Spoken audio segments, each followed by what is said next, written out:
Educational debt, rising cost of housing and food, saving for the future because young adults don't seem likely to be able to count on Social Security or Medicare, plus a clear cultural push to work as hard as you can. All of it leaves young adults with the pressure to work long hours and multiple jobs. In the midst of that, we've heard over the past decade or more that many are burning out in various occupations and vocations, looking for a way out. We hear about work life balance, but what in the world does that look like? Well, welcome back to Unfolding Wings, your favorite podcast to faithfully and safely ask questions about relevant life issues so that you can hear God's voice speaking to you and come to your own faithful conclusions to help you unfold your wings. It's hosted by me, the Holy Pastor of Charlton City UMC, and usually our young adult co hosts, Kayla and Diego, as well. However, they are both experiencing overwhelming life pressures, which in a way is very relevant to this episode. But they will be taking a break from this episode.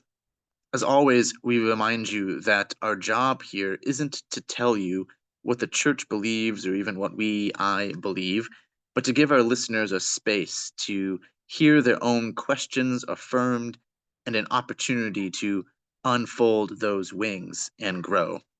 Because it's just me today, this might be a weird episode, maybe even a shorter episode, which probably everyone, ev- everywhere will enjoy. We'll see. Today, I hope to not only explore with you, but also to provide some useful, practical tips on finding rest and meaning in your life, so that you do not become a burnout statistic and do not feel defined by your work. So stay tuned, and we'll get to that. I want to begin though with the situation that many of us feel we are in and a little commentary perhaps on how we got here. I don't know about you, but oftentimes when I first meet someone, the question that I ask, hoping to get to know them better, is, what do you do? And of course, I mean, what do you do for work?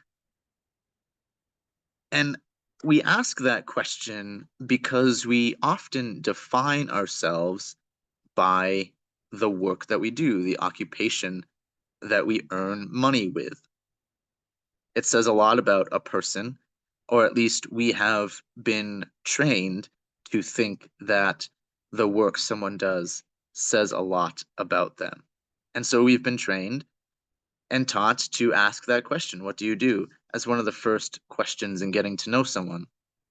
There was a commercial a few years ago, I believe it was for Lexus, in which the celebrity actor said things like, other people want days off.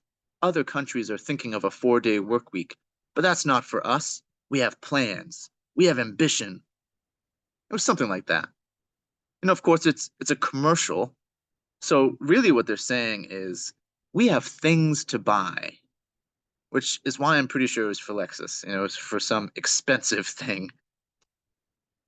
One of the main complaints that I hear against immigration, whether it's legal or illegal, particularly Latin American immigration, is that they're lazy. They don't work hard. They take breaks. The people from those cultures, that there's a fiesta. No, thank you. In the early 20th century, Max Weber coined the phrase Protestant work ethic. I'm not going to get deep into it, but essentially the idea is that there's something inherent in Protestant Christianity that associates working hard with holiness and righteousness. Theologically speaking, that part of our reason for being, the reason for God's putting us here, giving us life, is to work. A part of the idea is that we can work to create a better world. So the work within the Protestant work ethic doesn't refer only to wage work, but also hobby or volunteer work, or even the wage work, but wage work that makes the world better. Whether we're being paid or not, we should always be productive. That's the Protestant work ethic. Satan uses idle hands, after all, right? Now, if you remember your history, Catholics in our country have often been targeted and attacked, or at least suspected as less American than everyone else. We as a country are shaped by Protestantism, if anything. So when we say we're defined by our work, we're not making it up. For a few centuries, we've been taught to define ourselves by our work and how much we work because it's holy. So many of us may think it's wrong somehow to take vacations, even if we have vacations written into our salary or our contracts. We still don't necessarily take the sick days or the vacation days that we can. Is there something wrong with that? Is something unholy about that? Is what our culture has been teaching us. We can also, of course, talk about growing income inequality and wage discrepancies, the wealthy looking out for themselves and Congress members seeking the favor of the wealthy so that they can get reelected, or that we've developed a need to receive a college education, whether that need is a real need or just a perceived need that people have been teaching us that we can't get anywhere without a college education. And then we've developed that perception without any correlating assistance in defraying cost of the college education. So many and more people are graduating college with far more debt and far less ability to pay for it. Now, study after study has shown and proven that it is statistically harder to pay monthly bills than it used to be 30 or 40 years ago, and especially that it's harder to save, whether that saving is for a car or for a home or for retirement. And again, as I mentioned in the introduction, Social Security is under serious pressure with a retirement peak expected soon, but also because Congress and our country at large has consistently refused to confront our budget deficit. So there's probably zero chance that the government can subsidize Social Security in the way that it has until now. No politician wants to cut the budget, even if they say they will, because doing so means cutting a program someone loves. More than half our federal budget goes towards defense, the military. Cutting the defense budget is likely the fastest way to become labeled anti-military, anti-troops, and then not get reelected. And that's the game, whether it's the military or the budget for anything else, no one wants to get booted out of office. So they can't really cut the budget that much, or at least they're not going to. In some ways, then, our government and the society that continues to elect these people is failing young adults. And whether that's true or not, I can tell you it certainly feels that way for a great many young adults. As my generation and the generation after me is more than likely going to need to rely upon saving for retirement on our own without any government assistance, while paying higher taxes because of the government debt that has been steadily on the rise since 2002, and while also not being able to save as much as people used to because wages compared to inflation and cost of living have gone down. Another way we could say that previous generations have failed us economically is, strangely, in global warming. Because of the number of dramatically increasing disasters, particularly flooding, insurance costs, for example, are skyrocketing, putting the dream of owning a home further and further out of reach. So all of this is happening, making work seem more and more necessary. And yet, there's this question of whether or not our life is meant to be work. You know, how are we supposed to enjoy life if we are constantly needing to work? And if we need to work well beyond what has previously been considered retirement age. In fact, you don't necessarily need to be a young adult to feel these pressures.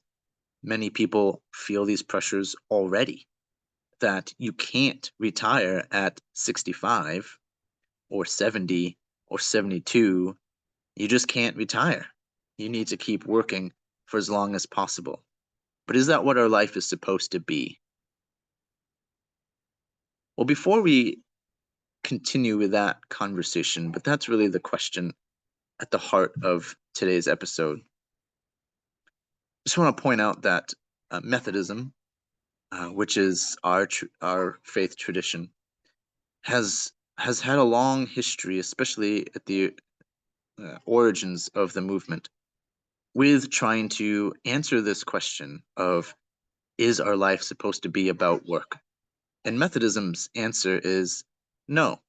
So even though Methodists are Protestant, Methodists would argue against the Protestant work ethic and say instead that we are meant to enjoy this life with God.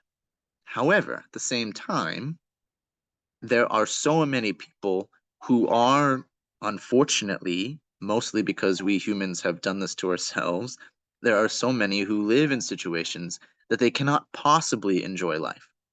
And so, our job, those of us who have it slightly better, is to improve the life of others and to live our life ourselves that naturally helps other people. For instance, John Wesley, the first mover of Methodism, argued that if you have a horse, so he lived in the 18th century, so this makes more sense. So he said if you have a horse and you don't need one, you shouldn't have one. He said if you have a horse but you can walk to work, and you have this horse just as a luxury to drive yourself around in a carriage just because you can, then get rid of the horse. Because you're owning a horse, what it does is first of all, it takes away money that you could be giving to people in need. But secondly, it drives up the costs of food for other people who are struggling to pay for food because you are now buying up a bunch of oats for horses that you don't need. Now, those horses would need to live somehow, but the idea is that if fewer and fewer people buy luxury items, then you wouldn't breed those luxury items. You wouldn't produce those luxury items. You wouldn't, and horses is a living thing, but you can think about any luxury item, right? The time and the energy and the money that we spend on producing luxury items so that people can then purchase those luxury items is ridiculous. And of course, the money that people spend on producing those on buying those luxury items then prevents them from using that money elsewhere. But it's a cycle, it's a system. And he said you have to put an end to it. So it's not just about donating money to people and causes if you have the money. It's also about living a life that helps others enjoy life better and pull themselves out of the struggle that they're in. So there are things like boycotts and a thrifty lifestyle that we can do to help others who are struggling to pay for things. Because when we live thrifty, we keep prices down for other people. But also, there are policy changes as well, of course. Wesley talked about, all right, you need to not have that horse, but also you need to make sure that your neighbors are being paid the wages that they should be paid, a livable wage, essentially. It's not about fairness, and I'm not even sure that Wesley used the word justice that often. He certainly did use it. But for him, it was just about, look, if this person is spending their whole life uh, fighting and to get up a hill that they might never get up, then how in the world are they supposed to understand God as loving? How in the world are they supposed to understand that God created them to enjoy this life with Him? Because that's what God said. So we need to make sure, we need to do all that we can to make sure that every single person alive is able to live a life in which they can say, you know what? Yeah, I do enjoy this life, or at least I can, and now I can understand God as loving.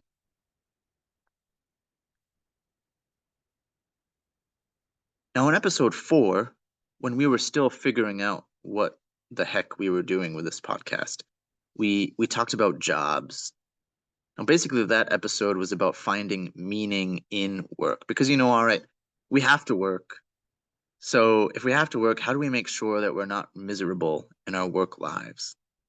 And this episode is similar, but the idea is that we need to find meaning in our lives generally outside of work, despite work, and need to find meaning in our lives that isn't defined by work, because that's not, I don't think, why God created us. Right? God uh, gave Adam and Eve in the garden some tasks to do for sure, but it wasn't until Adam and Eve disobeyed God that God said that they would have to toil. In other words, the work that Adam and Eve were doing in the Garden of Eden was supposed to not really be work. It was supposed to essentially be Sabbath living, which we'll kind of come back to. So, if we're going to have a healthy work life balance, or you could say work Sabbath balance, it does require a shift in how we approach work, work and rest, and what we Judeo Christian people call Sabbath. And there are two ways to go about it, just as with most things, there's more than one way. But number one, we can advocate for legislative and societal change. Number two, we can just live out a new reality on our own. Now, you might have already been able to tell that I don't put a lot of hope or trust in the process of government. So I'm of the opinion that the latter, just living out a new reality on one's own, that's the most effective. And since I'm the only host of the podcast who is recording this episode, I get to say whatever I want, and no one can argue with me. So um, that's what it is. So we're not going to spend a whole lot of time talking about policies that we might advocate for. I can mention some, though, and you've probably heard them, and I'd love to hear what your responses are, what your thoughts are. But there are a lot of businesses that are experimenting with 4-day work weeks, and I've heard that they're discovering that productivity is not affected. Another thing we could try having debt limits for individuals or even debt cancellations. Obviously, higher wages. Some people have talked about a return of the Sunday blue laws, and I'll come back to that. I think I'm coming back to that anyway. And also, some countries have some form of guaranteed income. There are probably other ideas as well. These are just the ones that I've heard. Again, I'm not going to really talk about them much, except for the Sunday blue laws one. But essentially, if we don't want for ourselves or for anyone else to think that life is about work, then we need to change how we structure our society, structure our economy, and our economic practices and policies and laws so that people are not having to work to survive. And I don't mean that people shouldn't have to work at all, or that people um, could get away with just receiving a guaranteed income and never lifting a finger. I don't necessarily mean that that's what we should aim for, but you know, people's needing to work a full-time job or multiple jobs until they're 75 and they die, I, I just don't know that that's what God would want for us. I don't know that that's what we want for anyone, really.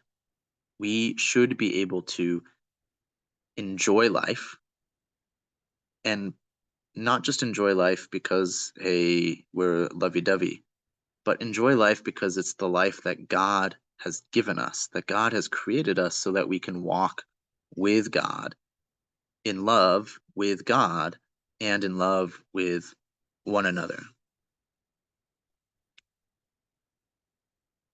So we have to do something to change the balance in how we approach work and the relationship between work and rest.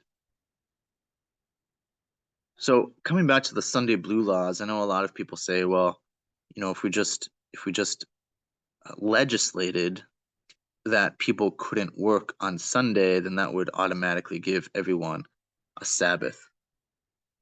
Well, first of all, not necessarily. Not everyone, religiously speaking, has a Sabbath on Sunday. Jews would probably still work on Sunday, so that doesn't work. But also, um, what do a lot of people do on Sunday when they do have a Sabbath, right? Even without the blue laws? You go out to professional sporting events. You drive to the beach and then you buy gas, so you need gas stations open. A lot of people go to the grocery store or people go out to eat. Now, some of these places might be closed because of blue laws, but even when we had the blue laws, some of those places were still open, especially professional sporting events. So you are making some people work so that everyone else can have a Sabbath. And besides, the people that you take work away from on Sundays might say, well, hey, look, I work on Sunday not just because it's my job, but because I need the money. And some people might say, well, Sunday is the only time that I have to buy groceries. So then, we're back to the higher wages deal and more guaranteed time off, so we don't have to go grocery shopping on Sunday. So simply complaining that people don't take Sabbath and don't make time for God isn't a great approach, because there are sometimes reasons why they need to work on Sunday. And worse, there are oftentimes ways that we force other people to work on the day that we believe should be a Sabbath for everyone. So again, this is a transition into saying that we can just live into a new reality ourselves. How about we stop making other people work on days that we believe should be a Sabbath for everyone? Right? What would that mean for your life if you slowed down enough? First of all, again, you need to be able to afford this. If you need to work on Sunday, that's different. Um, but what would your life look like if you slowed down enough that on one day a week, on the day that you call the Sabbath, you didn't make anyone else work? Even if your Sabbath day isn't Sunday, if your Sabbath day is Saturday or Tuesday, and hopefully you have more than one Sabbath day a week, and Maybe you consider one day a Sabbath and one day a rest day, but hopefully you have 2 days off from work anyway. But what would it look like on both of those days to not make someone else work? Right? And then would we be able to do that? And we've gotten so far away from the idea of Sabbath that it's likely many of us would really struggle not doing anything that makes someone else work on our days off. Even watching football, right? So maybe you don't go to the stadiums on the weekends, but just watching makes other people work. The athletes, of course, but obviously all the people who work in the stadium, even the broadcasters as well. Now, I'm not necessarily advocating for us to become, Orthodox Jews on this score, who won't even turn on their oven because that's a form of work on the Sabbath. But I do think it's really worth investigating what our Sabbaths could be and how we could help other people have Sabbath and have rest in their lives if we actually lived Sabbath ourselves. And again, it's complicated because if we don't make other people work, will they then have enough money to purchase the things that they need to? And maybe we need to offer them higher wages so that they don't need to work on those days, so forth. But anyway, I think it's a good question to ask ourselves. If we want to live into a new reality, though, a new relationship to work and rest, regardless of what society or our employers or a bank account say, I think it begins with rediscovering what the Bible says. Now, first of all, Jesus, as you hopefully know, he takes a bunch of breaks. He often stops and goes off by himself to pray. And one time, even the first apostles, they come back from preaching good news and they say, Jesus, holy cow, we just did a lot of great work. And Jesus says, all right, great, good job. Now stop working and take a break. If at any time Jesus was going to say, all right, great, now go do it again, that was it. Instead, he says, good, take a break. And at the very beginning, of course, God creates all that is. And then the very next thing God does is take a break. And some Jewish rabbis actually even say that it's perhaps because God was on Sabbath that Adam and Eve fell so far astray, or why even there are periods of history that are sometimes so awful. Maybe God continues to take Sabbath.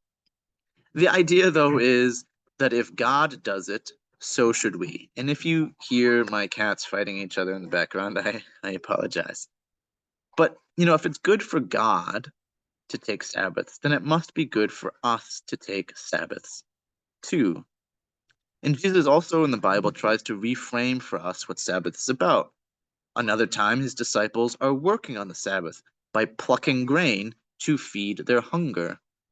Now, they must have been really hungry, by the way, because I can't imagine being that hungry that I would taste uncooked grain. Regardless, everyone gets all mad that the supposed Savior would allow his own disciples to break a law, to break a commandment. And Jesus says, no, they didn't break a commandment. The commandment to take a Sabbath is not there so you can obey it. Humans are not made for the Sabbath. The Sabbath is made for humans. It's a gift, Jesus says, a gift to give life. So if there is work that gives you life, like feeding you, then by all means do it on the Sabbath. The point is that Sabbath is for you to truly live. Now, what Jesus says has far reaching implications for us. Now, in no particular order, some of these implications are these. First, it means that taking a Sabbath just so that we can get back to work is not the right attitude. Rest is not so that we can work harder later. If anything, it's the other way around. We work so that we can live on the Sabbath. Going back to the creation story, when Adam and Eve disobey, God curses Adam with toil, as I said. So work that is not life giving is actually a curse. So again, life is not meant to be about work and productivity. Life, really, Jesus is saying, is about Sabbath. Now, another thing that Jesus has to say to us is that simply resting may not make a good Sabbath. Now, rest often is life giving, and we often need more rest than we think. But are we maximizing the life giving that is happening if all we do is rest? Now, sometimes the answer is yes, absolutely. But sometimes the answer is maybe not. For instance, I like to play video games. And if I'm not careful, my time off, my Sabbaths, would be full of my sitting alone playing video games. Now, especially when I have a wife and kids, is that really the most life giving thing that I could be doing? Again, sometimes the answer is yes. Sometimes I need to not be with my wife and kids, as I'll talk about again later. Uh, but oftentimes the opportunities for life are far greater than just sitting alone playing video games.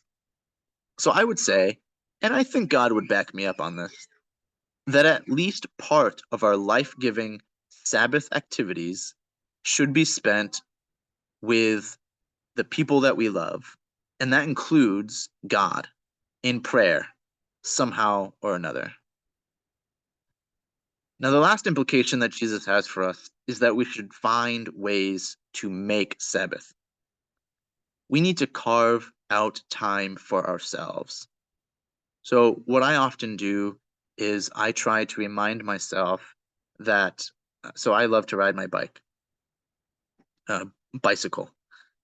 Uh, I don't ride my bike around my work schedule. I work around my bike schedule. I try to anyway. It doesn't always work, but I do my best to make my schedule fit my work schedule fit my bike schedule. Another thing is, fiestas are actually great. Um, of course, in some parts of the world, they are practical. Working under a hot sun in the early afternoon is just idiotic. But why not take a little Sabbath in the middle of the day? Whether you are a napper or not, why not take a long break and just be for a little while? Do something fun and enjoyable, and then go back to work later. But if Sabbath, rather than work, is the life giving gift that God wants us to have, then we should make time for it. And if we can't, then we can still find ways to make Sabbath while we work. If you are a fan of The Princess Bride, you've probably seen the movie if you've heard of it. And if you've seen the movie, I highly recommend that you read the book as well. But if you're a fan of Princess Bride, you'll know that Wesley the main character says, when he's about to be tortured, that he can handle torture. And this is one of the reasons why I recommend the book instead of the movie, is because in the book, he actually can handle torture. Because he chooses to think of his true love, Princess Buttercup. And that takes his mind away from the torture that's happening to him. So some of us, there's just no choice, there's no way around it. We work at jobs that do make us miserable. And I hope and pray for you that that's not the case. I hope and pray for you that there are other options available. But if that's all that you're able to find, and the conditions of your work make it hard to find other jobs while you are working this one, then unfortunately so be it. But we are able to choose at all times, we're able to choose where we focus our mind, our spirit, and our energy. And so I encourage us to think about where we are putting our mind, our spirit, and our energy while we work. Now, some jobs obviously require absolute full concentration for safety's sake. If you work at one of those jobs, please concentrate at all times. But if you work at some other job, especially if mistakes are easily fixable, then why not? Why not think about other things while you are working, things that are enjoyable for you and life giving for you? Now, another thing that I'm just a resource is there is a book. I actually haven't read this. It's on my reading list, but I can't do this episode without mentioning it.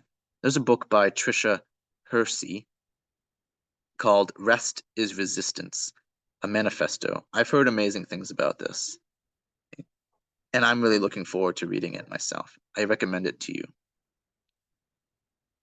Generally, though, just ask yourself, what is life-giving? What what is life-giving for you? And that's my advice to you is to focus on those things and to do your best to reorient your approach and relationship to work so that you can focus on those life-giving activities.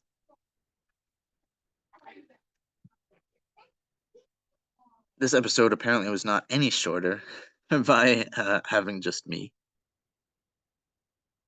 I'll end with one last piece of advice. You may have noticed that we took 2 months off last summer. I had a sabbatical from work, so I had 2 full straight months off, and it was great. I had lots to reflect upon, and since coming back, we've took a month off. We've taken 2 months off, so we did 2 episodes in 4 months. And apologies for that, but life happens. Not all of us are able to take a sabbatical like I did. I'm really lucky to be in a job that allows me to. But with everything else reflecting on that I had to reflect on in my life, I also reflected on a little bit what my relationship to work and rest is. Now, the first time I heard Harry Chapin's song, Cats in the Cradle, I was in high school, and I immediately related to it.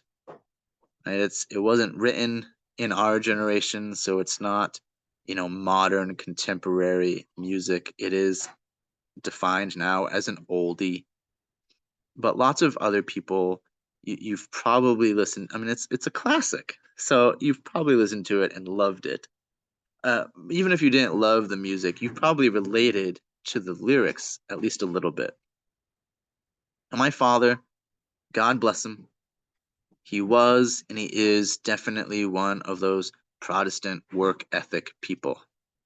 He is definitely works hard to make life better for other people and for the next generation, especially his kids. I mean, just about everything he has done in his life has been to make life better for other people, especially for his kids. I greatly respect him for all that he's done. He grew up on a small farm in New Hampshire, but he made a ton of sacrifices to get into a line of work and then work hard at it to make enough money to make his kids comfortable. And he has succeeded in doing so. But he also, as in Cats in the Cradle, wasn't around as much as he might have wanted to be, or as I might have wanted him to be. So when I heard Cats in the Cradle, I vowed not to be like my dad when I had my own kids. I did not want my kids growing up thinking that their dad didn't have time for them.